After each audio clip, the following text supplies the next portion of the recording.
ንስሐን ከፈተና መከላከል መጠበቅ። 1. ወደ ኃጢአት አለመመለስ። ለሰው ከዕለታት አንድ ቀን ንስሐ መግባት ቀላል ነው። ነገር ግን አስፈላጊው ያለማቋረጥ ንስሐ መግባት መቻሉ ነው። ያለማቋረጥ ንስሐ መግባት የቻለ እንደሆነ የሕይወት ዘመኑን በንስሐ ስለሚኖር ወደ ኃጢአት አይመለስም። ስለዚህ የንስሐ ሕይወታችን የማይቋረጥ እንዲሆን ያገኘነውን የንስሐ ሕይወት ከፈተና መከላከል ይኖርብናል። ምክንያቱም ወደ ኃጢአት መመለስ ቀላል ነውና። ሰው በንስሐ አማካኝነት ካመለጠው በኋላ መልሶ በኃጢአት እንዲወድቅ የሚፈልግ ሰይጣን በተለያየ መንገድ ከመፈተን ፈጽሞ አያርፍም። ከረዥም ጊዜ በኋላም ቢሆን በሚችለው ዘዴና መንገድ ወደ ኃጢአት ሊመልሰው ይጥራል። ለዚህ የመሳፍንት ዘመን ጥሩ ምሳሌ ሊሆን ይችላል። በዚያ ዘመን እስራኤል አምላካቸውን እግዚአብሔርን ትተው በጣዖት አምልኮ ከአሕዛብ ጋር አንድ ሆኑ፣ ተደባለቁ። ምንም እንኳን ኃጢአታቸው ከፍተኛ ቢሆን እግዚአብሔር ግን ከመካከላቸው መሳፍንትን አስነስቶ ማራቸው። ቢሆንም መስፍኑ ከሞተ በኋላ ወደ ኃጢአት ይመለሱ ነበር። ሌሎችንም አማልክት በመከተላቸው እነርሱንም በማምለካቸውና ለእነርሱ በመስገዳቸው አባቶቻቸው አድርገውት ከነበረው የከፋ ያደርጉ ነበር። የእልከኛነት ሥራቸውንና መንገዳቸውን አልተውም ነበር። መሳፍንት ምዕራፍ 2 ቁጥር 19። አንዳንድ ጊዜ የንስሐ ዘመናቸው እስከ 10 ዓመት ይደርስ ነበር።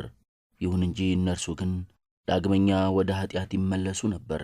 ይህም በመጽሐፍ ተመዝግቦ ይገኛል። ምድሪቱም 40 ዓመት አረፈች። የቄኔዝም ልጅ ጎቶንያል ሞተ። የእስራኤልም ልጆች በእግዚአብሔር ፊት እንደገና ክፉ ሥራ ሠሩ። መሳፍንት ምዕራፍ 3 ከቁጥር 11 እስከ 12። ምድሪቱም 80 ዓመት አረፈች።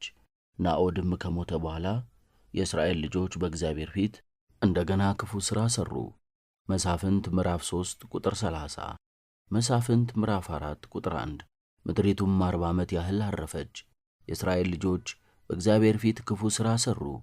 መሳፍንት ምዕራፍ 5 ቁጥር 31። መሳፍንት ምዕራፍ 6 ቁጥር 1።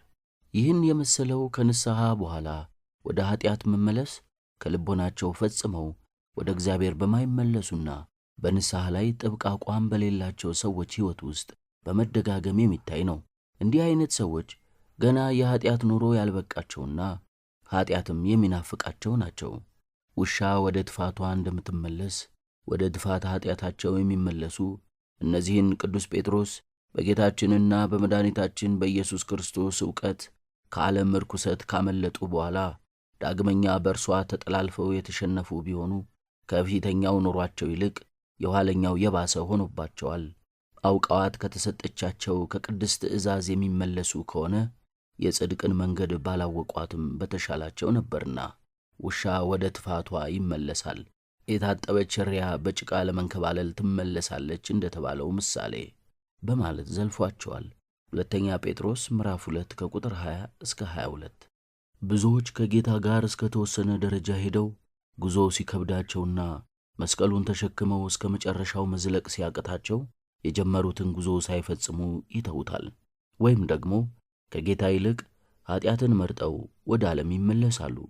ሐዋርያው ቅዱስ ጳውሎስ ስለማያስተውሉት የገላትያ ሰዎች የተናገረው ለእነዚህም ይሠራል። ገላትያ ምዕራፍ 3 ቁጥር 1 እስከ 3። እነዚህም በመንፈስ ጀምረው በሥጋ ይፈጽመዋልና። ሌላው ምሳሌ ደግሞ ዴማስ ነው። አብሮት የሚሠራ የቤተ ክርስቲያን አገልጋይ መሆኑን ቢመሰክርለትም በአገልግሎት እስከ መጨረሻ ዘመኑ አልዘለቀምና ዴማስ የአሁኑን ዓለም ወዶ ትቶኛልና በማለት ሐዋርያው ቅዱስ ጳውሎስ ተናግሯል። ፊሊሞና ምዕራፍ 24፣ ሁለተኛ ጢሞቴዎስ ምዕራፍ 4 ቁጥር 10።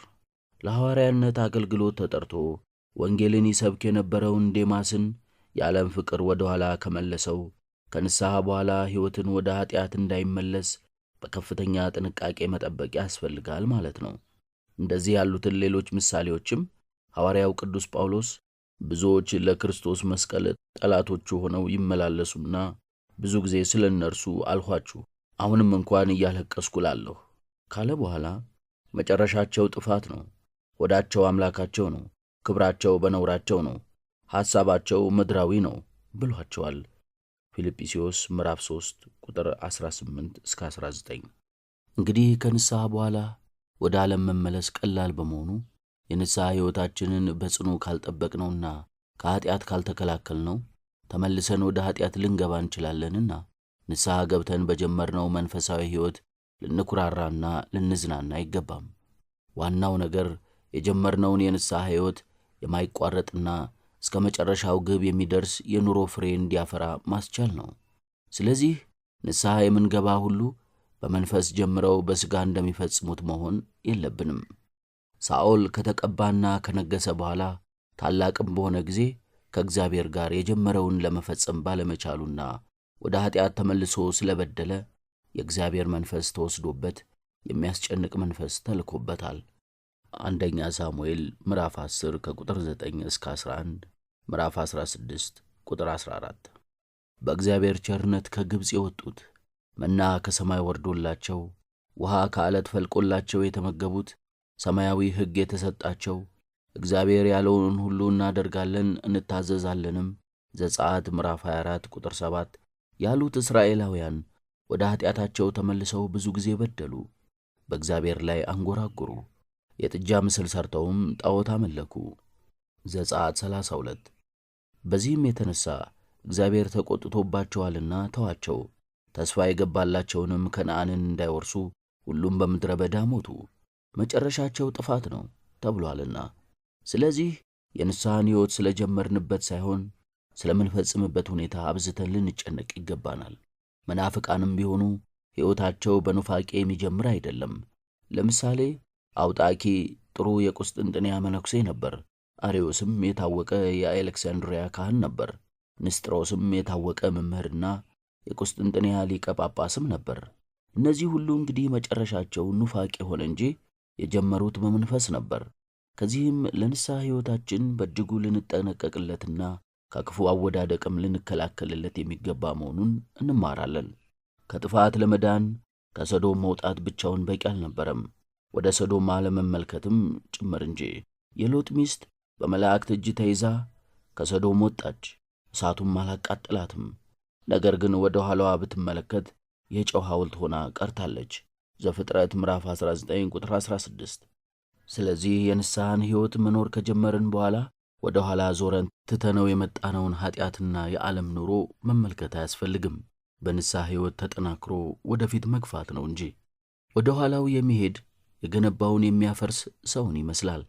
ሐዋርያው ቅዱስ ጳውሎስም ስለዚሁ ነገር ሲናገር ብዙ ጊዜ በእርሷ ላይ የሚወርደውን ዝናብ የምትጠጣ መሬት፣ ለሚያርሷትም ደግሞ የምትጠቅም አትክልት የምታበቅል ከእግዚአብሔር በረከትን ታገኛለችና እሾህንና ኩርንችትን ግን ብታወጣ የተጣለች ናት፣ ለመረገምም ትቀርባለች፣ መጨረሻዋም መቃጠል ነው ካለ በኋላ ዕብራውያን ምዕራፍ 6 ቁጥር 7 እስከ 8 ይህንኑ በሚመስል አነጋገር ደግሞ የእውነትን ዕውቀት ከተቀበልን በኋላ ወደን ኀጢአት ብናደርግ ከእንግዲህ ወዲህ ስለ ኀጢአት መሥዋዕት አይቀርብልንምና የሚያስፈራ ግን የፍርድ መጠበቅ ተቃዋሚዎችንም ሊበላ ያለው የእሳት ብርታት አለ ብሏል።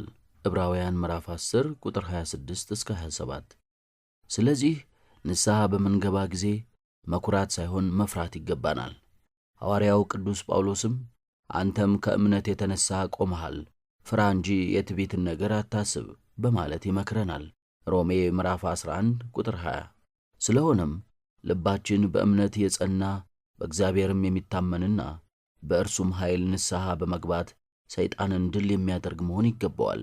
ቅዱስ ጳውሎስና ቅዱስ ጴጥሮስ ለሰው ፊት ሳያዳላ በእያንዳንዱ ላይ እንደ ሥራው የሚፈርደውን አባት ብላችሁ ብትጠሩ በእንግድነታችሁ ዘመን በፍርሃት ኑሩ ብለዋል። ሮሜ ምዕራፍ 2 ቁጥር 11፣ አንደኛ ጴጥሮስ ምዕራፍ 1 ቁጥር 17። ይህ ፍርሃትም ለመንፈሳዊ ሕይወት ጥንቃቄ ማድረግን የሚያመለክት ነው። ይህ ጥንቃቄም ተነሳሂው የንስሐ ሕይወቱን ወደ ኋላ ከመመለስ በመከላከል የቱን ያህል ጥብቅ እንደሆነ ያሳያል። በንስሐ ጊዜ ለእግዚአብሔር የገባውን ቃል ኪዳን ማክበሩንና ታማኝነቱን ያመለክታል።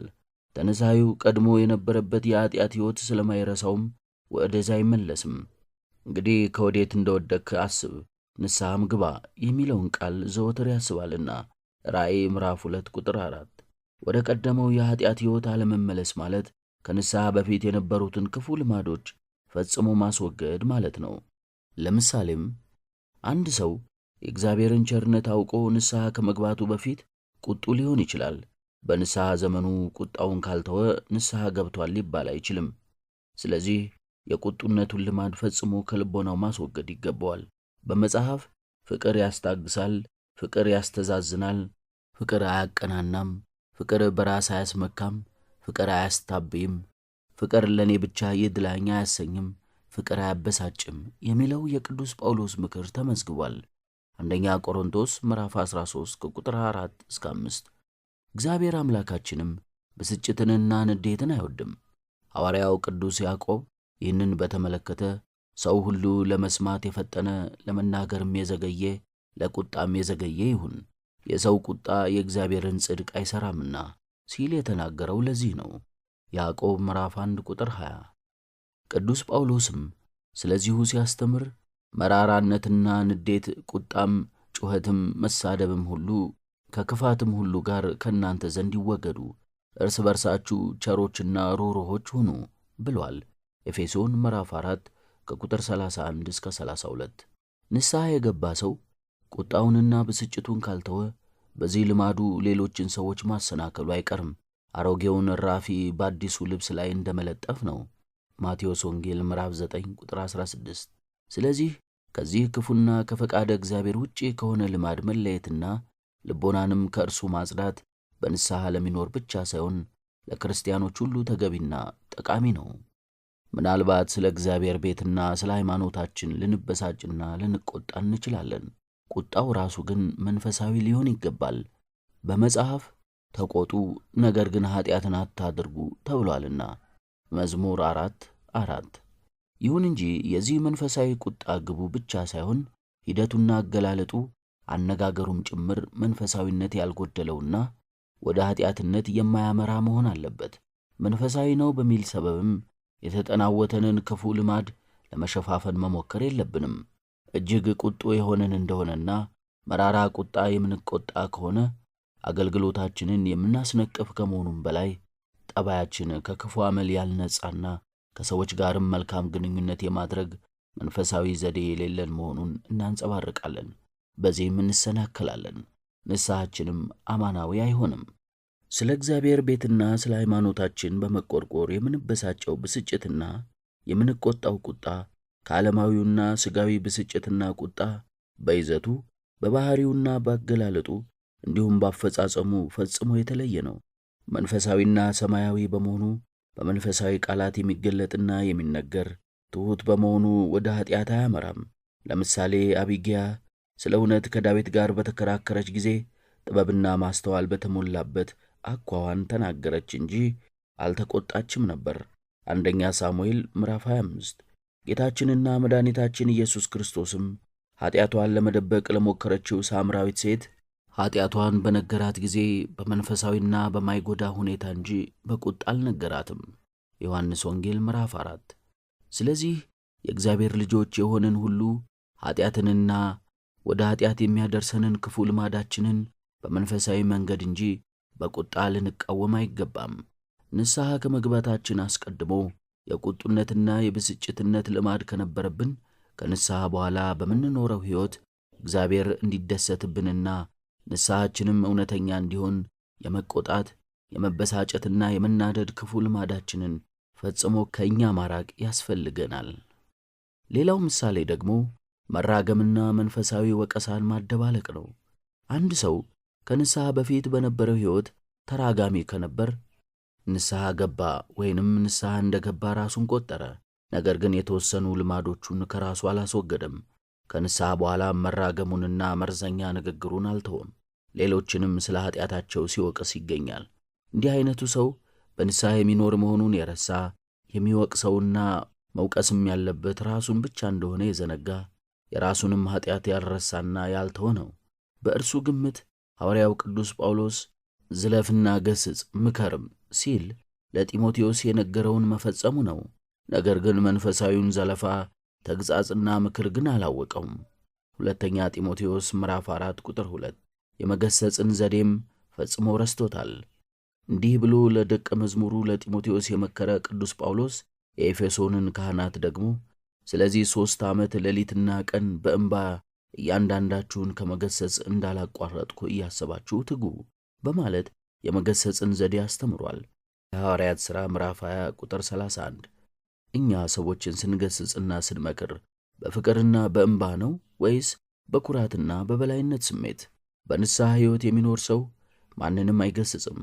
የሚገስጽ እንኳን ቢሆን ስልጥኑነቱን አይዘነጋምና በየዋህነት መንፈስ ተሞልቶ ይገስጻል። ሐዋርያው ቅዱስ ጳውሎስ ወንድሞች ሆይ ሰው በማናቸውም በደል እንኳን ቢገኝ መንፈሳውያን የሆናችሁ እናንተ እንደዚህ ያለውን ሰው በየዋህነት መንፈስ አቅኑት፣ እናንተም ደግሞ እንዳትፈተኑ ራሳችሁን ጠብቁ በማለት የተናገረውን ዘወትር ያስባልና። ገላትያ ምዕራፍ 6 ቁጥር 1። በንስሐ የሚኖር ሰው ሰውን የመገሰጽ አጋጣሚ ቢያገኘው ከንስሐ በፊት እርሱ ደግሞ አሁን በሚገስጽበት ኃጢአት ወድቆ እንደነበር ማስታወስና ማሰብ አለበት። ቀድሞ የወደቀበትን ኃጢአቱን የሚረሳና ሌሎችን በመገሰጽና በመውቀስ ብቻ የሚኖር ከሆነና በንስሐው የሚኩራራ እንደሆነ በንስሐው እንዳልተጠቀምና የኩራት መንፈስም እንደሸፈነው ማወቅ ይኖርበታል። ይህ ሰው ገና ንስሐ አልገባምና ሐዋርያው ቅዱስ ጳውሎስ ተሳዳቢዎች የእግዚአብሔርን መንግሥት አይወርሱም ሲል የተናገረውን በማሰብ በሌሎች ኃጢአት ከመሳደብና ሌሎችን ከመውቀስ ተቆጥቦ ራሱ መመርመር ይኖርበታል። አንደኛ ቆሮንቶስ ምዕራፍ 6 ቁጥር 10። መራገምና መዛለፍ ለመንፈሳዊ አገልግሎት አመቺ አይደሉም። ምክንያቱም መንፈሳዊ አገልግሎት የሚፈጸምባቸው ዘዴዎች ንጹሐን አይደሉምና። በንስሐ የሚኖር ሰው ኃጢአቱን በማያውቀውና ሚስጥሩን ባልተረዳው ጥቅስ መሸፈን የለበትም፣ መልካም አይደለምና። በሚናዘዝበትም ጊዜ ሳይደብቅ የቀደሙ ልማዶቹን ለምሳሌ ቁጡነቱን፣ ብስጭነቱን፣ ኃይለኛ ወይንም ግልፍተኛነቱንና ተዛላፊ ወይንም ተራጋሚነቱን ከሱ ማስወገድ አለመቻሉን ለንስሐ አባቱ መናገር አለበት። ምክንያቱም እነዚህ ክፉ ልማዶች በአዲሱ የንስሐ ሕይወቱም አልተለዩትምና ይህንን ሕይወቱን ስለሚያበላሹበትና ንስሐውንም ከመንከባከብ ስለሚያግዱት ነው። መንፈስ ቅዱስ በእኔ አድሮ ሌሎችን ይገስጻል ማለት መመጻደቅም ተገቢ አይደለም። መንፈስ ቅዱስ ሥራውን የሚሠራበት የራሱ መንገድና ጥበብ አለውና። ሌላው ደግሞ ንስሐ ከገባ በኋላም የቀደመ የግትርነት ጠባዩን ከራሱ ያላስወገደ ሰው ነው። ግትርነት ሁልጊዜ ከኩራት ጋር የተያያዘ ነው። ከተሳሳተ በራስ መተማመን፣ በራስ ሐሳብ ብቻ ከመመራት፣ የሌሎችን አስተያየት ከመናቅ የሚመነጭ ነው። ይህንን ግትርነቱንም በቤተ ክርስቲያን አካባቢና በሰንበት ትምህርት ቤት አገልግሎት ሊጠቀምበት ይችላል። ሰው ሁሉም እገሌ ከግትርነቱ የተነሳ ለማነጋገርና ለመወያየት አስቸጋሪ ነው ይለዋል።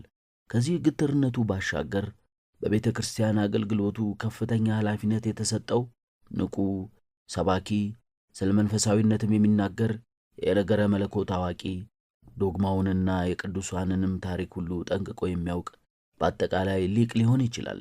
ይሁን እንጂ ክፉ ልማዱ ግን አሁንም አብሮት አለና በንስሐ የሚኖር ሰው ሊባል አይችልም።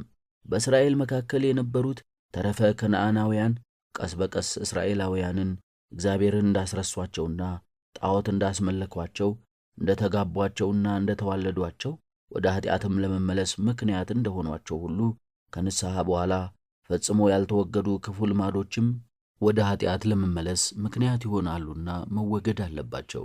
ኢያሱ ምዕራፍ 17 ቁጥር 13፣ መሳፍንት ምዕራፍ 1 ቁጥር 27 እስከ 33፣ መሳፍንት ምዕራፍ 3 ከቁጥር 5 እስከ 7።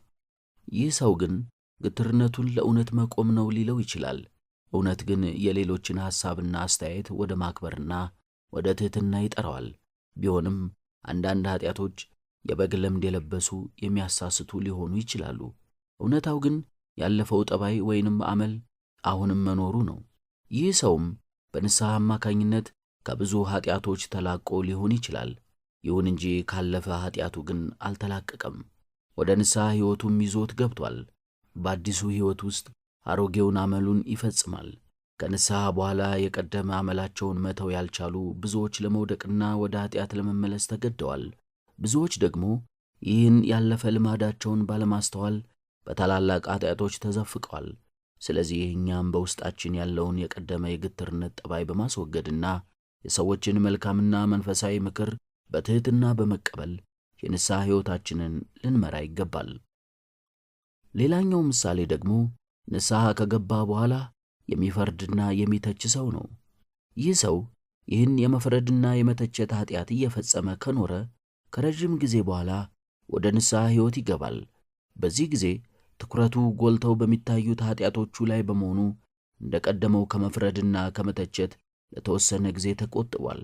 የሚገርመው ነገር ግን ይህ ሰው በንስሐ ሕይወቱ መብሰሉን፣ ለእግዚአብሔርም ቅርብ መሆኑን፣ ከኃጢአትም የተለየ መሆኑን ማሰብ ሲጀምር ለጊዜው አቁሞት የነበረውን የመፍረድና የመተቸት ኃጢአቱን መልኩን ቀይሮ በንስሐ ሕይወቱ ውስጥም ብቅ ማለቱ ነው። በንስሐ ያገኘውን መንፈሳዊ አመለካከት የራሱን ሥራ ለማየትና ለመመርመር ሳይሆን ሌሎችን ሊተችበት ተጠቅሞበታል።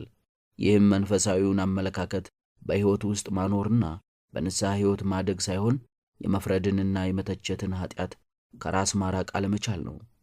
ስለዚህ ከንስሐ በኋላ እንደገና የሚፈርድና የሚተች ሰው የቀደመ ልማዱን ለመተው አልቻለምና ወደ ነበረበት የኃጢአት ሕይወት ተመልሷል እንጂ የንስሐን ሕይወት እየኖረ አይደለም።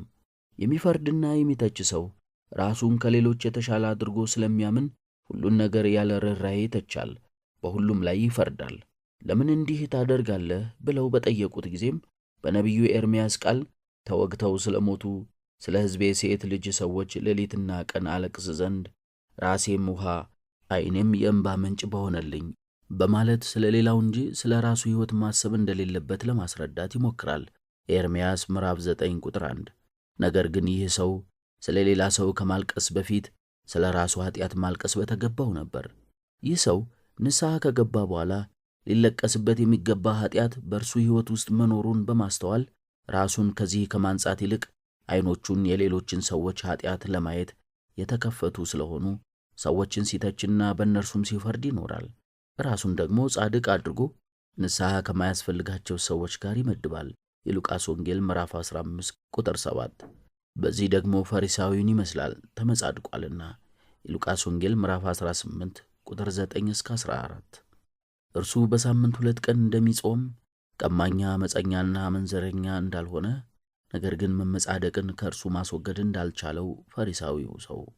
ሌላው ሰው ደግሞ ንስሐ ከገባ በኋላ ስንፍናውን ከራሱ ማስወገድ ያልቻለ ሰው ነው። ይህ በሌሎቹ ኃጢአቶቹ ሁሉ ላይ ንስሐ የገባ ነገር ግን ስንፍናውን ያልተወ ሰው ነው። ስንፍናውም በአገልግሎቱ፣ በአምልኮቱ፣ በሥራው፣ በማንበቡ፣ በስብሰባ ተሳትፎው፣ ኃጢአቱን በመናዘዙ ሁሉ ውስጥ ሊንጸባረቅ ይችላል።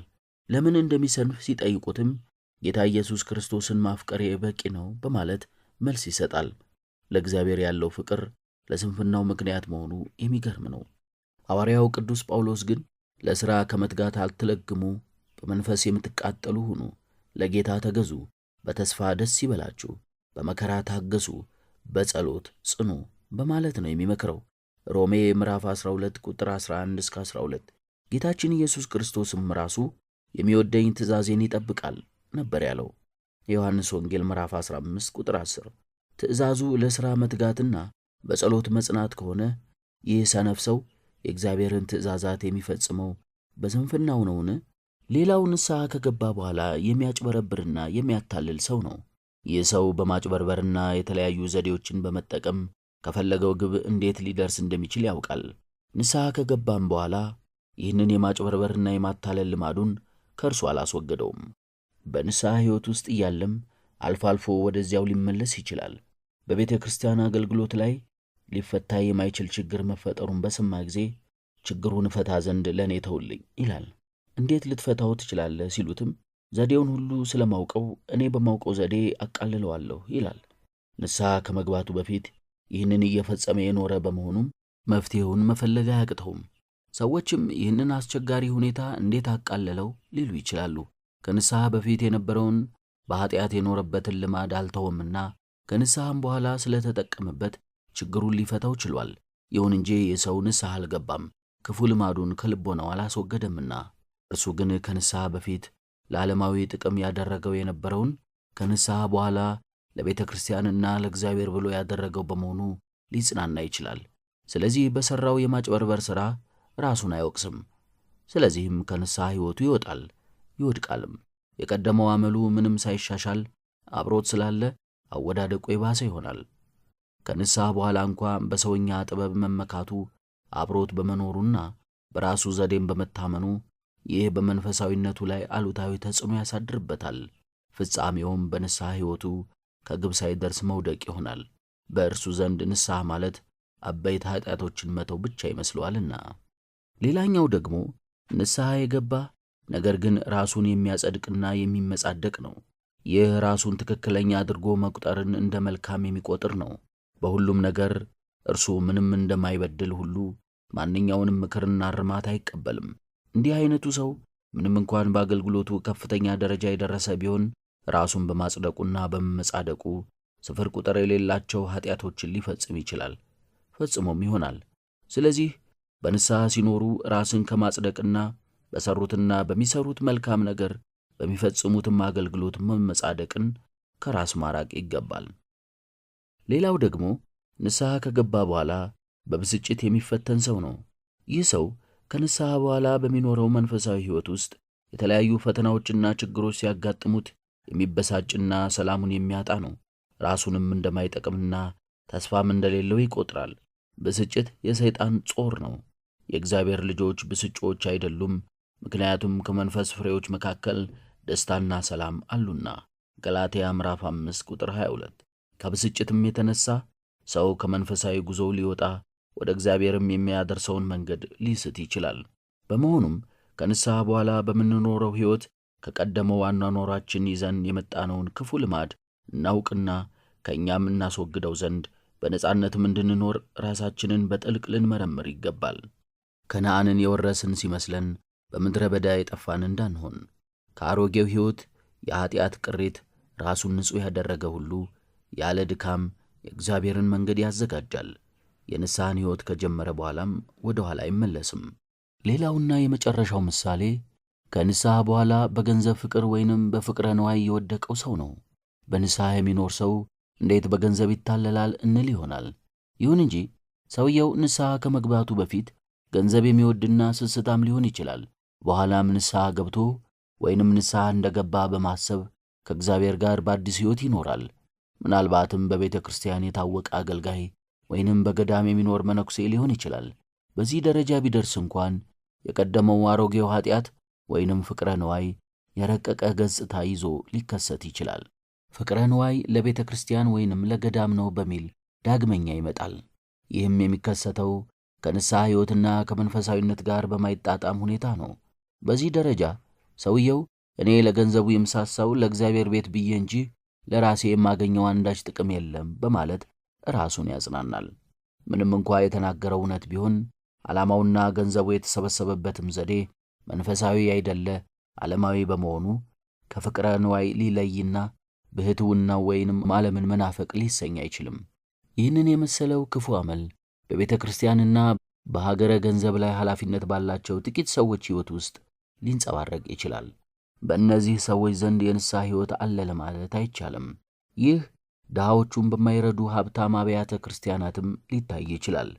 በየትኛውም ቤተ ክርስቲያን ያለ ገንዘብ የእግዚአብሔር አይደለምን? የሀብታሙ ቤተ ክርስቲያን የሰበካ ጉባኤ መሪ ገንዘብ ስለ መውደዱና ስለ ስስታምነቱ ለችግረኛውና ድሃው ቤተ ክርስቲያን ሰበካ ጉባኤ የገንዘብ እርዳታ እንዲደረግ በፍጹም አይፈቅድም። እንዲህ አይነቱ ሰው እንግዲህ በየትኛውም የኃላፊነትና የአገልግሎት ደረጃ ላይ ቢሆን የቀደመ የገንዘብ ፍቅሩን ከእርሱ ዘንድ ካላራቀ በንስሐ ሕይወት በመኖር ላይ ነው ሊባል አይችልም። በሁለት ሐሳብ አለማንከስ። ነቢየ እግዚአብሔር ኤልያስ ሕዝቡን እስከ መቼ ድረስ በሁለት ሐሳብ ታነክሳላችሁ? እግዚአብሔር አምላክ ቢሆን እርሱን ተከተሉ፣ በዓል ግን አምላክ ቢሆን እርሱን ተከተሉ አለ። አንደኛ ነገሥት ምዕራፍ 18 ቁጥር 21። ማመንታት ልቦና በእግዚአብሔር አለመታመኑን፣ ጽኑ ፍቅረ እግዚአብሔር አለመኖሩን፣ ንስሐውም አማናዊና ፍጹም አለመሆኑን የሚገልጽ ነው። በፍጹም ንስሐ የገባ ሰው ሁለት ሐሳብ አይኖረውም። አንዳንድ ጊዜ እግዚአብሔርንም ዓለምንም ሊወድና እንደዚያም አይነት ሐሳብ ሊኖረው አይችልም። ሰው ሁለት ሐሳብ ሊኖረው የሚችለው ፈቃዱን እንጂ ልቦናውን ፈጽሞ ለእግዚአብሔር ያልሰጠ እንደሆነ ነው።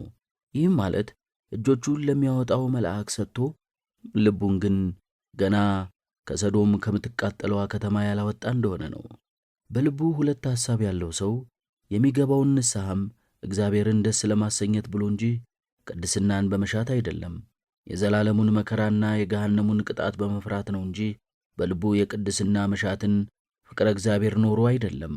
ስለዚህ ከንስሐ በኋላ በልቡ ውስጥ መናወጥ ካለ ወደ ኃጢአት ይመለሳል፣ አሊያም ልቦናው በሁለት ሐሳቦች መካከል ያመነታል። ይህ ማመንታት ንስሐው ፍጹም ያልሆነ እንደሆነም ሊከሰት ይችላል። ለምሳሌ የሐናንያንና የሲጳራ ሀብታቸውን ሸጠው ያገኙትን ገንዘብ በሐዋርያት እግር ስር ማስቀመጥ ገንዘብን በመጥላትና በመናቅ እንዲሁም እግዚአብሔርን በመውደድ ሳይሆን በወቅቱ ከነበረው የሕዝቡ ሁኔታ ጋር ለመመሳሰል ነበር። ዓለምን መውደድና የገንዘብ ፍቅር ገና ከልባቸው አልተወገደምና ግማሹን ገንዘብና ንብረት ከፍለው አስቀሩ። የሐዋርያት ሥራ ምዕራፍ 5። የእኛም ንስሐ ወደ ሐናንያንና ሲጳራ ከወቅቱ መንፈሳዊ ሁኔታ ጋር ለመመሳሰል መሆን የለበትም፣ ፍጹምና የኃጢአት ቅሪት ያልተተወለት እንጂ። ይህም ማለት በልማድ ላይ ያልተመሠረተና ልቦናን ከኃጢአት ፍቅር ነፃ በማድረግ የሚፈጸም ንስሐ ማለት ነው።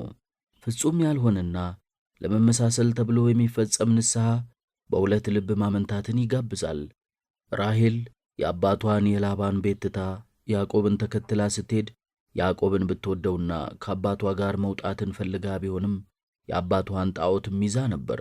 የእግዚአብሔር ሰው የሆነውን ያዕቆብን ወደደችው፣ ጣዖቷን ግን ልታመልከው ይዛው መታ ነበር። መወሰንና የእግዚአብሔር ብቻ ለመሆን አልቻለችም ነበር። የእግዚአብሔር ሰው የሆነ እርሷ የተከተለችው ያዕቆብ ግን የእርሷን ሕይወት ወደ አምልኮተ እግዚአብሔር ለውጦታል። ዘፍጥረት 31:34። ፈጽሞ በሙሉ ልብ የእግዚአብሔርን ሰዎች መከተል ወደ መንፈሳዊ ጉዞ ያደርሳል። ግቡም የሕይወት ለውጥና እግዚአብሔርን ማፍቀር ይሆናል። ይሁን እንጂ ከልብ ሳይሆን ሰውን አይቶ የሚጓዝ ወይንም ንስሐ የሚገባ ሰው ወደ ኃጢአት እንዳይመለስ ያሰጋል። የእስራኤል ልጆች ሙሴን ተከትለው በእርሱ መሪነት ወጡ። ልቦናቸው ግን ፈጽመው ከእግዚአብሔር ጋር ባለመገናኘቱ በመደጋገም ወደ ኃጢአት ሲመለሱ ታይተዋል። ዘጸአት 32፣ ዘሁልቅ 11:4-5፣ ዘሁልቅ ምዕራፍ 24-25፣ መሳፍንት 11። ስለዚህ ከንስሐ በኋላ ከእግዚአብሔር ጋር ያለንና የሚኖረን ግንኙነት እጅግ እየጠበቀና የንስሐ ሕይወታችንም ከጊዜ ወደ ጊዜ እያደገና እየበሰለ መሄድ ይኖርበታል። እንዲህም የሆነ እንደሆነ በልቦናችን ዓለምን የምናስብበትና ወደ ኃጢአት የምንመለስበት ከእግዚአብሔርና ከዓለም አንደኛውን ለመምረጥ የምናመነታበት አጋጣሚም አይኖርም። ምክንያቱም ዓለምን መውደድ እግዚአብሔርን መጥላት ነውና። ያዕቆብ ምዕራፍ 4:4። እንዲሁም ደግሞ ብርሃን ከጨለማ ጋር ኅብረት የለውምና። ሁለተኛ ቆሮንቶስ ምዕራፍ 6:14፣ ራእይ ምዕራፍ 3:3-17፣ አንደኛ ሳሙኤል ምዕራፍ 28:11። ንስሐ የገባው ሰው ግን የዓለምን የሆነውን ነገር ፈጽሞ ከራሱ መለየት አለበት። ጌታችን ኢየሱስ ክርስቶስም ለሁለት ጌታ መገዛት አትችሉም ብሏልና። የሉቃስ ወንጌል ምዕራፍ 16:13። ንስሐ ከገባን በኋላ ዓለም እንዳትስበንና በዓለማዊ ነገር እንዳንታለል ያስፈልጋል። ለዚህ ነው በንስሐ ሕይወት ውስጥ ጥንቃቄና የንስሐን ሕይወት ከፈተና መከላከልና መንከባከብ እጅግ አስፈላጊ ነው የተባለው። ሰይጣን ንስሐ የገባን ሰው በለዘብተኝነት ወይንም በመካከለኝነት ኢንተርሚዲየት ፓዝ ሊዋጋው ይችላል። መካከለኛው መንገድ ብዙዎችን አድኗል የሚሉት አነጋገር አለ። ጥቂት መንፈሳውያን አባቶች እጅግ ወደ ጠለቀ ክርስትና ሕይወት ወይንም መንፈሳዊነት ለመድረስ የሚቸኩሉትን ለመምከር ተጠቅሞበታል። ነገር ግን እጅግ አጥባቂ አለመሆን ማለት ፍጹም አለመሆን ማለት አይደለም። በሕይወት ጉዳይ ላይ አጥባቂ አለመሆን የእግዚአብሔርን ሕግ ወደ መተላለፍና ከፍጹምነት ወደ መለየት በሰፊው ደጅም በመግባት ወደ እግዚአብሔር ለመጓዝ ወደ መሞከር ያደርሳል። በሕይወት ጉዳይ ላይ መልፈስፈስ መንፈሳዊ ጥንካሬንና የንስሐን ሕይወትም ጭምር ወደ ማጣት ያደርሳልና እንግዲህ መጠንቀቅ ያስፈልጋል። የሉቃስ ወንጌል ምዕራፍ 7:13። በንስሐ ሕይወት የሚኖረው ሰው በሚታይ አምልኮቱና በመንፈሳዊነቱ ሊፈተን ይችላል። ከንስሐ ሕይወቱ ያገኘው መንፈሳዊ ኃይል በአምልኮቱ እንዲያድግ ግፊት ያደርግበታል። ይህ ግፊት ግን ጥልቅ ላይሆን ይችላል። በመሆኑም የሚሠራውን ሁሉ በጥልቅ ሳያስብበት ለማድረግ ብቻ ያደርጋል። ያለ መንፈሳዊ ተመስጦ ብዙ ይጸልያል። ያለ ማስተዋል ብዙ ያነባል። ሳይዘጋጅ ሥጋውና ደሙን ይቀበላል። ያለምንም ውጤትም ራሱን ይፈትናል። ቀስ በቀስም ለታይታ ብቻ የሚያመልክ በልቦናው ፍጹም የሆነ አምልኮ የሌለው ወደ መሆን ይቀየራል። ይህ ታይታ እንደማይጠቅመው ባወቀ ጊዜም ይተወዋል። ከዚህ በኋላ መንፈሳዊውን ሕይወት ይሰለችና ወደ ቀደመው ኑሮ መመለስ ይፈልጋል። በዚህን ጊዜም የሚመራውና የሚመክረው ሰው ያስፈልገዋል።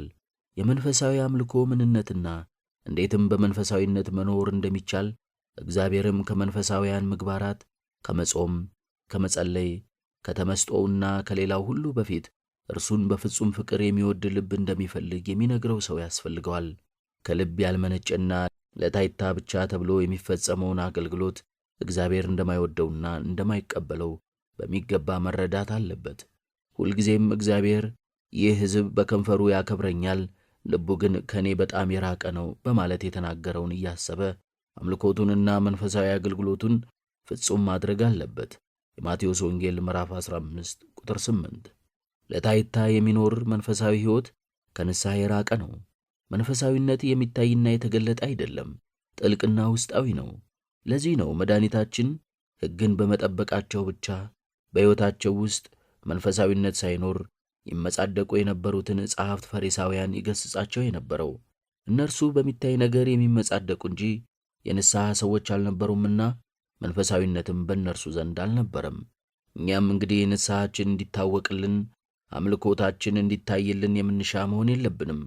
ሁልጊዜም ልንጨነቅ የሚገባው ከእግዚአብሔር ጋር ስለሚኖረን ፍቅርና ስለ መንፈሳዊ ሕይወታችን ብቻ ነው። ይህ ፍቅረ እግዚአብሔርና መንፈሳዊነት በንስሐ ሕይወት ጸንተን እንድንኖርና በሁለት ሐሳብ የማናመነታና የማናነክስ እንድንሆን ያደርገናል። በሁለት ሐሳብ የሚያነክሱ ሁሉ መጨረሻቸው ጥፋት ነው። ዘኍልቍ 24:25፣ መሳፍንት 11። የብርሃንና የጨለማ ልዩነት። ንስሐ ከገባንና የእግዚአብሔርን ብርሃን በውስጣችን ከሆነ የንስሐ ሕይወታችንን ለመጠበቅ ከጨለማ ሥራ ሁሉ መለየት አለብን። ይህም ከእግዚአብሔር የተሰጠን የመጀመሪያ መመሪያ ነው። በዘፍጥረትም እግዚአብሔርም ብርሃኑን መልካም እንደሆነ አየ፣ እግዚአብሔርም ብርሃንና ጨለማን ለየ ተብሎ ተጽፏል። ዘፍጥረት ምዕራፍ 1 ቁጥር 4። ይህ መመሪያ በብርሃንና በጨለማ ሥራ መካከል ኅብረት የሌለ መሆኑን ያስረዳል። ስለዚህ መርሆ በሐዲስ ኪዳንም ብርሃን ከጨለማ ጋር ምን አንድነት አለው በሚለው የቅዱስ ጳውሎስ አነጋገር ተገልጧል። ሁለተኛ ቆሮንቶስ ምዕራፍ 6 ቁጥር 14። ለመንፈሳዊ ሰው ጨለማንና ብርሃንን አጣምሮ መኖር አይቻለውም። ለዚህ ነው በእግዚአብሔር መንገድ የሚጓዝ ማንኛውም ሰው መንፈሳዊ ሕይወቱን ከኀጢአት ምክንያቶችና ከመሰናክል መለየትና ነፃ ማድረግ ያለበት። ከዘፍጥረት መጀመሪያ ጀምሮ እግዚአብሔር የሚፈልገውም ብርሃን ከጨለማ መንፈሳዊ ሕይወትም ከኀጢአት የተለየ እንዲሆን ነው። ይህ የእግዚአብሔር ሕግና መመሪያ በተጣሰ ጊዜ ግን ኀጢአትን አስከተለ። የዚህ መጀመሪያም ሔዋን ከእባብ ጋር መተባበሯ ነበር። የጨለማ ሥራም ብርሃንን ሲያጠፋ ታይቷል። ዘፍጥረት ምዕራፍ 3። ሌላው አደገኛው ሕግን መተላለፍ ደግሞ ከጥፋት ውሃ ቀደም ብሎ የነበረው ነው። የእግዚአብሔር ልጆችም የሰውን ሴቶች ልጆች መልካሞች እንደሆኑ አዩ፣ ከመረጧቸውም ሁሉ ሚስቶችን ለራሳቸው ወሰዱ። ዘፍጥረት ምዕራፍ 6 ቁጥር 2። የዚህ መጨረሻም የእግዚአብሔር ምድርን በጥፋት ውሃ ማጥለቅለቅና ከክፉ የጨለማ ልጆች ማጽዳት ሆነ። እግዚአብሔርም በጥፋት ውሃ ዘመን የብርሃን ልጅ የሆነውን ኖኅን ከጨለማ ልጆች ለይቶ አስቀረ። በኖኅ ልጆች ደግሞ ተንኰል በገባ ጊዜ እግዚአብሔር አብርሃምን ለራሱ ለየ። ከአገርህ ከዘመዶችህ ከአባትህም ቤት ተለይተህ እኔ ወደ ማሳይህ ምድር ውጣ፣ ታላቅ ሕዝብም አደርግሃለሁ፣ እባርክሃለሁ፣ ስምህንም አከብረዋለሁ፣ ለበረከትም ሁን፣ የሚባርኩህንም እባርካለሁ በማለት አብርሃምን ጠርቶታል። ዘፍጥረት ምዕራፍ 12 ከቁጥር 1 እስከ 4። በዚህ ጥሪ እግዚአብሔር አብርሃምን የኀጢአትን ምድር እንዲተዋት፣ የልቡን ንጽሕና እንዲጠብቅ፣ ከክፉም ነገር እንዲርቅ፣ በእርሱ ያለውን ብርሃን በእነርሱ ካለው ጨለማ እንዲለይ ያዘዘው መሆኑ ግልጽ ነው። በኋላም እግዚአብሔር በአሕዛብ ምድር ከሚኖሩ ሰዎች ጋር ቃል ኪዳን እንዳያደርጉ፣ ሴት ልጆቻቸውንም ከወንድ ልጆቻቸው ጋር እንዳያጋቡ፣ የባዕድ ሴቶችንም እንዳያጋቡ ከልክሏቸው ነበር። ዘጸአት ምዕራፍ 34 ከቁጥር 15 እስከ 16፣ ምሳሌ ምዕራፍ 2 ቁጥር 16። የእግዚአብሔር ፈቃድ ልጆቹ ሁሉ ከክፉ ባልንጀርነት እንዲለዩ መሆኑን፣ ምስጉን ነው በክፉዎች ምክር ያልሄደ በኃጢአተኞችም መንገድ ያልቆመ በዋዘኞችም ወንበር ያልተቀመጠ በማለት በነቢዩ ዳዊት አድሮ ተናግሯል። መዝሙር 1 ቁጥር 1። ቅዱስ ጳውሎስም በበኩሉ ከኃጢአተኞች ጋር እንዳትተባበሩ እጽፍላችኋለሁ፣ እንደነዚህ ካሉ ጋር መብል እንኳን አትብሉ በማለት መክሯል። አንደኛ ቆሮንቶስ ምዕራፍ 5 ቁጥር 11። ፍቁረ ጊዜ ቅዱስ ዮሐንስም ማንም ወደ እናንተ ቢመጣ ይህንንም ትምህርት እነርሱ ያስተማሩትን የቀናውን እምነት ባያመጣ በቤታችሁ አትቀበሉት፣ ሰላምም አትበሉት፣ ሰላም የሚለው ሰው በክፉ ሥራው ይካፈላልና ሲል መክሯል። ሁለተኛ ዮሐንስ ምዕራፍ 10 ቁጥር 11። ከኃጢአትና ከኃጢአተኞች መለየት ሲባል በምግባርና በእውቀትም በሐሳብም ጭምር መሆኑን ማወቅ አለብን። ከውጭ የሚመጡት ተጽዕኖዎች ሶምሶንን፣ ዳዊትንና ሰለሞኑን ታላላቆቹን ከጣሉ ደካሞች የሆንን እኛን ደግሞ ራሳችንን ከኃጢአትና ከኃጢአተኞች ወዳጅነት በመለየት ጠንቃቃ ልንሆን ይገባል። ከሐዋርያት ዘመን ጀምሮ እስከ 4ኛው መቶ ክፍለ ዘመን ድረስ ቤተ ክርስቲያንም የጨለማ ልጆች የሆኑ መናፍቃንን እየለየች በማውገዝ ቆይታለች። የሐዋርያት ሥራ ምዕራፍ 5፣ አንደኛ ቆሮንቶስ ምዕራፍ 5 ቁጥር 5። ስለዚህ የቤተ ክርስቲያን እውነተኛ ልጆች ከሆንን የአባቶቻችንን የሐዋርያትንና የሊቃውንተ ቤተ ክርስቲያንን ፈለግ በመከተል ከክፉ የጨለማ ሥራ መለየት ይኖርብናል። ምናልባት እንዴት በአንድ ዓለም እየኖርን ከኃጢአትና ከኃጢአተኞች ለመለየት እንችላለን እንል ይሆናል። በመልክዓ ምድር ከኃጢአተኞች መለየት ባንችል እንኳን በተግባር ግን ፈጽሞ ከኃጢአተኞች ጋር መተባበር የለብንም። በሐሳብ በምግባርና በምንኖረው መንፈሳዊ ሕይወት ከእነርሱ ፈጽሞ መለየት ይገባናል። ሐዋርያው ቅዱስ ጳውሎስ አንዱ ሴሰኛ ወይንም ገንዘብን የሚመኝ ወይንም ጣዖት የሚያመልክ ወይንም ተሳዳቢ ወይንም ሰካራም ወይንም ነጣቂ ቢሆን ከእርሱ ጋር እንዳትተባበሩ ጽፍላችኋለሁ እንዳለው ግንኙነታችንን በአስፈላጊ ነገሮች ብቻ ልንወስነው ይገባል። አንደኛ ቆሮንቶስ ምዕራፍ 5 ቁጥር 11። አነጋገራችን መንፈሳዊ ከሆነ ከእነዚህ የጨለማ ልጆች ጋር ልንስማማ አንችልም። አነጋገራችን ይገልጠናልና። ማቴዎስ ወንጌል ምዕራፍ 26 ቁጥር 73። ሐዋርያው ቅዱስ ዮሐንስም የእግዚአብሔር ልጆች የተገለጡ ናቸው ያለው ለዚህ ነው። አንደኛ ዮሐንስ ምዕራፍ 3 ቁጥር 10።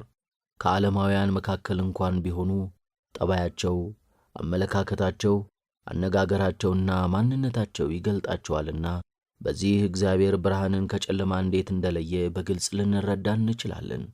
በንስሐ የሚኖርና ራሱን ከኃጢአት የለየ የእግዚአብሔር ሰው በመንፈሳዊ ሕይወቱ የተገለጠና ከጨለማ ልጆች የተለየ የብርሃን ልጅ በመሆኑ መታበይ፣ መኩራትና ከሌሎች የተለየ የሆነ አድርጎ ራሱን መቁጠር የለበትም።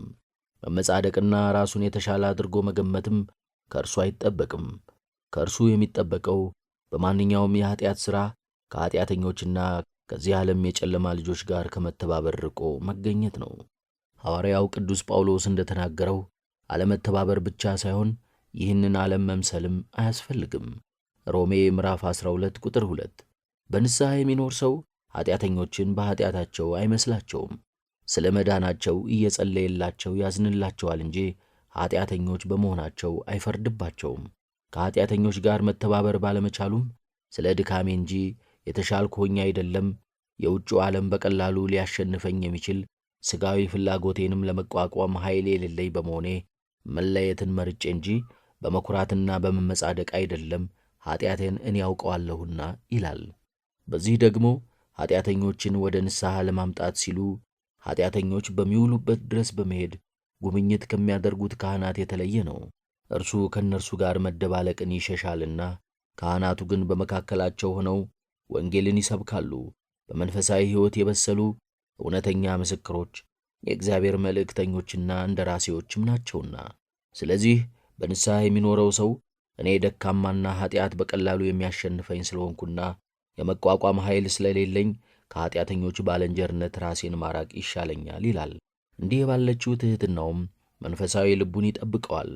በእንዲህ ዐይነት ሕይወት የሚኖር የንስሐ ሰው እርሱ ሌሎችን የሚመክሩና ወደ ንስሐ የሚጠሩ በብርሃን የሚመላለሱት የብርሃን ልጆች ከደረሱበት ደረጃ ገና እንዳልደረሰና እናንተ የዓለም ብርሃን ናችሁ የሚለው የጌታችን ቃልም የተነገረው ለማን እንደሆነ ያውቃልና ራሱን አያመጻድቅም። የንስሐ ሕይወቱን በመንፈሳዊ ትሕትና ከፈተናም ይጠብቃል። እናንተ የዓለም ብርሃን ናችሁ የተባለው እነርሱ ባሉበት ጨለማ ለሚወገድላቸው ቅዱሳንና ንጹሐን የእግዚአብሔር ልጆች መሆኑን ጠንቅቆ ያውቃል። ማቴዎስ ወንጌል ምዕራፍ 5 ቁጥር 14። እነዚህ ቅዱሳን ባሉበት ሰይጣን አይኖርም፣ ኃይልም የለውም። ሰዎችም እንኳ እነርሱ ባሉበት ክፉ ነገርና ኀጢአትን አይናገሩም። ቢናገሩ እንኳን እነዚህ የእግዚአብሔር ልጆች ወዳሉበት ሊደርሱ ያፍራሉ፣ ይፈራሉ። የእግዚአብሔር ሰዎች ብርሃናት ናቸውና በእነርሱ ጨለማ የሆነ የኀጢአት ሥራ ይገለጣልና። እንግዲህ እኛም የሻማ ጭላንጭል ያህል እንኳን የምናበራ ልንሆን ያስፈልጋል። ነገር ግን ከንስሐ በኋላ ገና ከዚህ ደረጃ ያልደረስን እንደሆነ ወደ ጨለማ እንዳንመለስ እጅግ በጣም ልንጠነቀቅ ይገባል። በሕይወታችን ሁሉ ጌታችን ኢየሱስ ክርስቶስ ወገባችሁ የታጠቀ መብራታችሁም የበራ ይሁን በማለት የተናገረውን ቃል ማስታወስ ይኖርብናል። የሉቃስ ወንጌል ምዕራፍ 12 ቁጥር 25። ብርሃናችንም አስቀድሞ የእግዚአብሔርን መንገድና ፈቃዱንም እናውቅ ዘንድ ለራሳችን የበራና እኛም ደግሞ እንደ 5ቱ ጠባባት የተዘጋጀን መሆን ይኖርብናል። 5ቱ ጠባባት ሙሽራውን ለመቀበል መብራታቸውንና ዘይታቸውን አዘጋጅተው በመጠበቅ ላይ ነበሩና የማቴዎስ ወንጌል ምዕራፍ 25። በኋላም ወደ ሰርጉ እንደገቡ እኛም ደግሞ እንገባ ዘንድ አርአያነታቸውን ልንከተል ያስፈልጋል። በዚህ የጭላንጭል ያህል በሚያበራው የሻማ ብርሃናችን የጨለማን ሥራ ልንገልጠውና ከራሳችንም ልናርቀው ይገባል። ይህም ከክፉ ሐሳብና ፍላጎት መለየት ነው። ልቦናችን ከክፉ ሐሳብና ፍላጎት ፈጽሞ ካልተለየ እግዚአብሔር አምላካችንን ልናፈቅረው ከቶውኑ አንችልም። ስለዚህ ልባችንን ከዚህ ክፉ ፍላጎት በማንጻት ፈጣሪያችንን በፍጹም ልባችን በፍጹም ሐሳባችንም ልናፈቅረው ያስፈልጋል። ዘዳግም ምዕራፍ 6 ቁጥር 5። ስለዚህም ዓለምን ወይንም በዓለም ያሉትን አትውደዱ። ማንም ዓለምን ቢወድ የአባት ፍቅር በርሱ ውስጥ የለም። ዓለሙም ምኞቱም ያልፋሉ ያለውን የሐዋርያውን ቃል እናስታውሳለን። አንደኛ ዮሐንስ ምዕራፍ 2 ቁጥር 15 እስከ 16። ምናልባትም ራሳችንን ከዓለም በዓለምም ካለው ፍላጎት ማራቅ ባይቻልን እግዚአብሔር በቅዳሴ እንደተነገረው ሁሉ አቤቱ ከአንተ የተቀደሰ ፍቃድ ጋር የማይስማማውን ሐሳብ ሁሉ ከእኛ አስወግድልን ብለን ልንለምነው ይገባል። ከኀጢአት ሐሳብም ራሳችንን ለመለየት መፍጠን ይኖርብናል። ምክንያቱም በትንሽ ቀዳዳ ወደ ልቦና የገባ ኀጢአት እስኪያጠፋና ልቦናን እስኪመርዝ ድረስ ስር መስደዱ አይቀርምና። ስለዚህ ቁጭ ብለን ለኀጢአት ምክንያት የሚሆን ሐሳብና ፍላጎት በውስጣችን ይኖር እንደሆነ ራሳችንን መመርመር አለብን። ምናልባትም እነዚህ ፍላጎቶች በእኛ ዘንድ ቢኖሩ ከእኛ ዘንድ ልናጠፋቸውና እግዚአብሔርም ብርሃንን ከጨለማ ለይቷል ልንላቸው ያስፈልጋል። ነፍስን መንከባከብ የንስሐን ሕይወት የመጠበቅ አስፈላጊና አዎንታዊ ገጽታ ነው።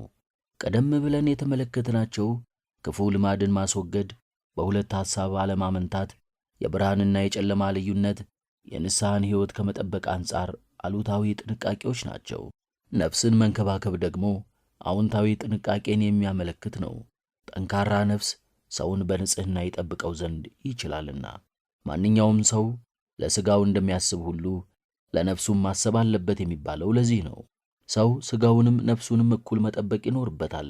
ከሁለቱ ለአንደኛው ብሎ የሚወስደው ጥንቃቄ ሌላኛውን የሚጎዳ መሆን አይገባውም። አንዳንድ ሰዎች ለሥጋቸው በማሰብና ጾምን ካለመጾምና ካለመስገድ እንዲሁም ካለመጸለይ የተነሳ ነፍሳቸውን ይጎዳሉና። ልጆቹን የሚያሳድግ አባት ለሥጋቸው ብቻ ሳይሆን ለነፍሳቸውም ማሰብ አለበት። ነፍስ እየሞተች ትል የሚበላው ሥጋ በምቾት መፋፋት የለበትም። የሥጋ ጤንነትና ድሎት ከነፍስ ጋር ካልተመጣጠነ ወደ መንፈሳዊ ውድቀት ሊያደርስ ይችላል።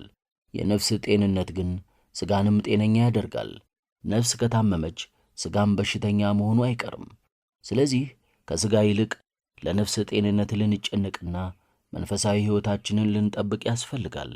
ጌታችን መድኃኒታችን ኢየሱስ ክርስቶስም ሥጋ ቢያሰናክልህ ቆርጠህ ካንተ ጣለው ያለው ለዚህ ነው። የማቴዎስ ወንጌል ምዕራፍ 5 ቁጥር 29 እስከ 30። በዚህ ትምህርቱም የነፍስ ጉዳይ እጅግ ጥንቃቄ ሊደረግለት የሚገባ አስፈላጊ መሆኑን አስረድቷል።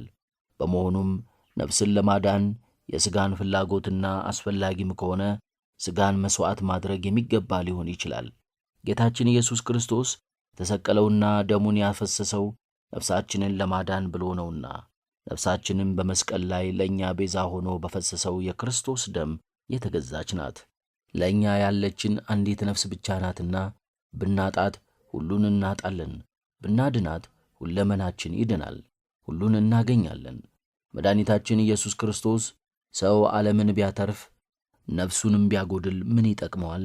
ለነፍሱስ ቤዛ ምን ይሰጣል? ያለው በዚህ ምክንያት ነው። የማቴዎስ ወንጌል ምዕራፍ 16 ቁጥር 26።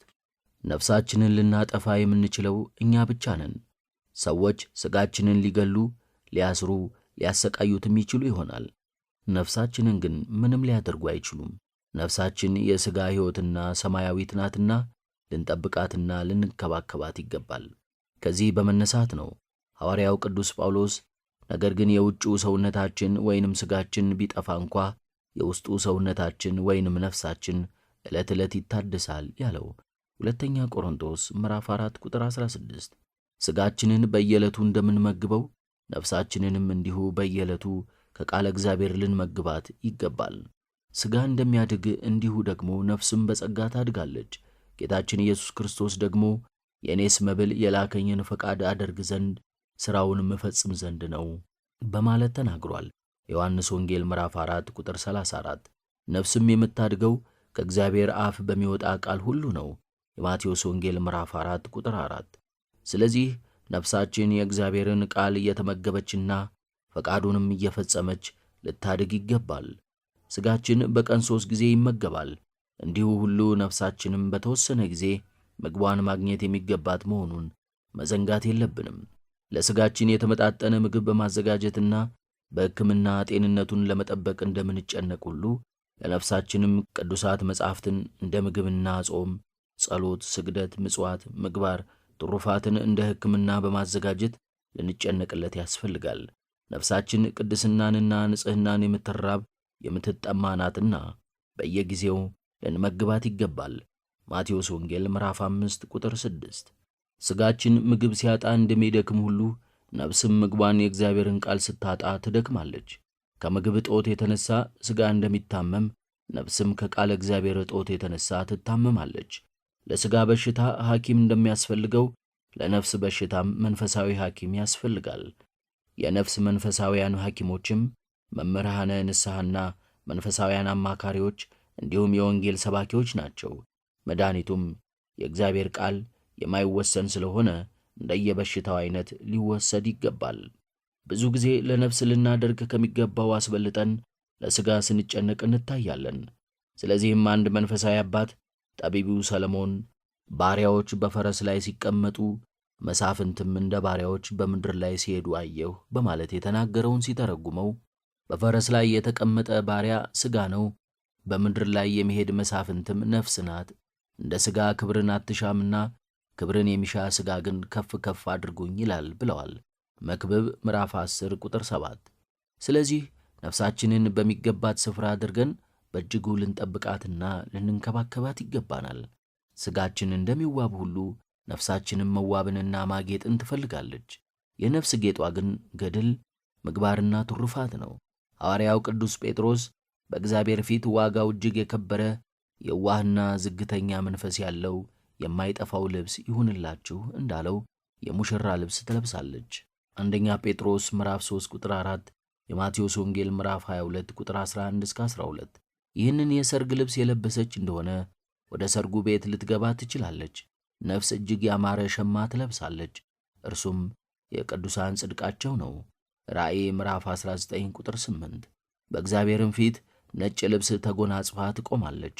የእኛም ነፍስ እንግዲህ በመንፈስ ፍሬዎች ያጌጠች መሆን አለባት። ገላትያ ምዕራፍ 5 ቁጥር 22። በእግዚአብሔር ፊትም ከጸጋ ተራቁታ መታየት የለባትም። ራእይ ምዕራፍ 3 ቁጥር 17።